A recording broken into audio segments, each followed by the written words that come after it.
कि वो जो धर्म पे चलना ठाना था उन्होंने देख लिया, बाहर निकले, उनका ये क्या है। अब वो तो फंस गए क्योंकि बॉक्स में उसकी लाश थी और सब बेग झोला में स्वर्णाभूषण धन था। उन्होंने तुरंत उसको कहा, आवाज मत दीजिएगा, देखो हम तुम्हें हिस्सा दे देंगे, ये जो धन हमारे पास है इसको हम 3 हिस्से में बांट लेंगे और इसको हम नष्ट कर देते हैं, कोई जानेगा नहीं, हम राज कर्मचारी हैं, किसी तरह का फसाव नहीं होगा। उन्होंने कहा, ये मैं अधर्म का कार्य नहीं कर सकता, मैं तो अब हल्ला मचाऊंगा, सबको बुलाऊंगा और बताऊंगा कि तुमने इसकी हत्या की है और इसका धन अपहरण कर रहे थे। और राज कर्मचारी, उन्होंने सोचा हमारी ड्यूटी भी जाएगी, धन भी जाएगा, सजा भी मिलेगी। दोनों ने इशारे में ही बात कर ली और हल्ला मचा के दौड़ पाए, पकड़ो इसे, पकड़ो, जाने न पाए। उसे पकड़ लिया, लोग इकट्ठा हुए, क्या हुआ, देखो ये धन अपहरण करके जा रहा था, इसकी हत्या कर दी।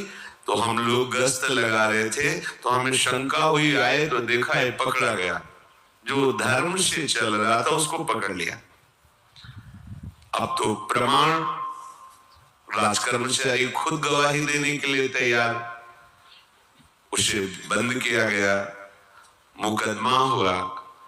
वो बार बार जज के सामने यही कहता था, जिसकी कसम खवाओ हम कसम खा लेते हैं, हमने बिल्कुल ये कार्य नहीं किया, ये लोग ये कार्य कर रहे थे, हमने इनको रोका तो इन्होंने मुझे साझेदारी के लिए, पर मैंने वो स्वीकार नहीं किया तो फिर इन्होंने ऐसा किया, पर उसकी कौन बात माने। राज कर्मचारी गवाही, मुकदमा लंबा खिंचा, उसे जेल में रखा गया। हर बार आके वो यही प्रार्थना करता,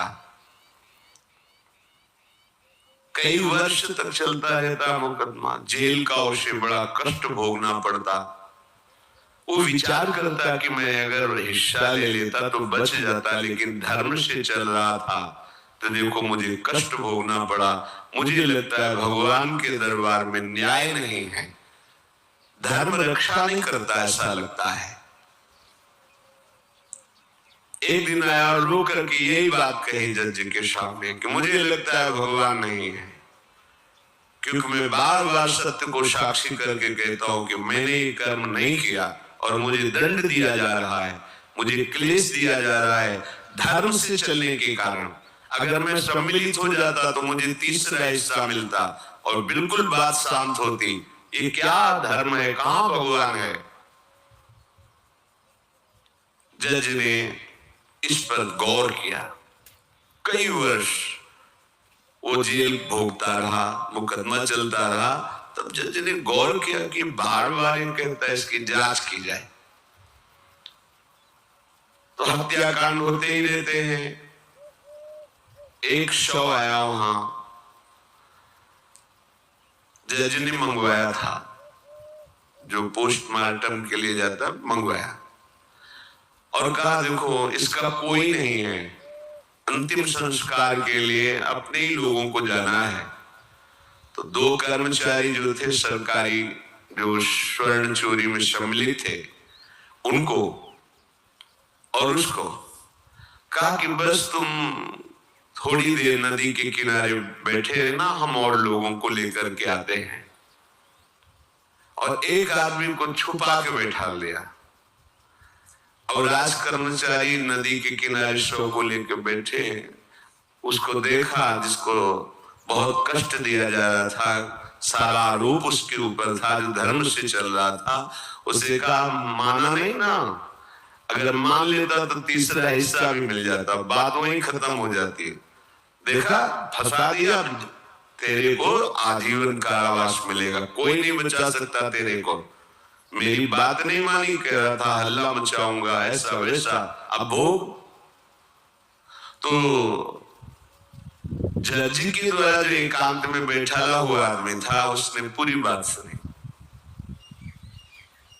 इसीलिए नाटक रचा गया था। तीनों को बुलाया और कहा तुम निर्दोष हो उस धर्मात्मा से, स्वयं इनकी आवाज से हमने सुना है, कह रहे थे जो तुम बात कह रहे थे। तो उसने कहा कि ये तो ठीक है, हम निर्णय ठीक कर दिया, लेकिन आप कई वर्षों से मैं दंड भोग रहा था, ये कौन सा न्याय है? किस अपराध के कारण? मैं तो धर्म से चल रहा था, इसमें किंचन मात्र मेरा कोई अपराध नहीं था, फिर कई वर्ष से मैं सजा क्यों भोग रहा था? बार बार प्रताड़ना, नाना प्रकार के कष्ट क्यों भोगा मैं? जज ने कहा तुम हृदय को साक्षी करके बताओ, क्या कोई ऐसा अपराध किया है जिसका प्रकाश न हुआ हो और तुम्हें दंड न मिला हो? हम अब उसका कोई दंड थोड़ी तुम्हें देंगे, लेकिन तुम्हारे अंदर जो भगवान के प्रति आरोप है उसका निराकरण हो जाएगा। उसने कहा हाँ, यौवन अवस्था में मैंने किसी स्त्री को ऐसा और वो विरोध करने पर भी उसे मार दिया और आज तक बात कोई प्रकाशित नहीं हुई। तो बोले फिर भगवान को क्यों दोष देते हो? वो कर्म तुम्हारा दंड अगर मिल जाता तो नष्ट हो जाता, वो कर्म सुरक्षित है, उसी कर्म ने तुम्हें यहाँ अधर्म ना होने पर भी फंसाया और देखो तुम्हें भोगना पड़ा। तो निश्चित समझो, यदि आप अधर्म के द्वारा कोई भी सुख साधन करेंगे तो आप नष्ट होंगे। अधर्म के द्वारा आप धन आदि छीनना चाहेंगे तो आप नष्ट होंगे। अधर्म कर दिया है और उसका प्रायश्चित नहीं हुआ तो वो कर्म सुरक्षित है, ऐसी जगह फंसाएगा जहां 100% आपने कोई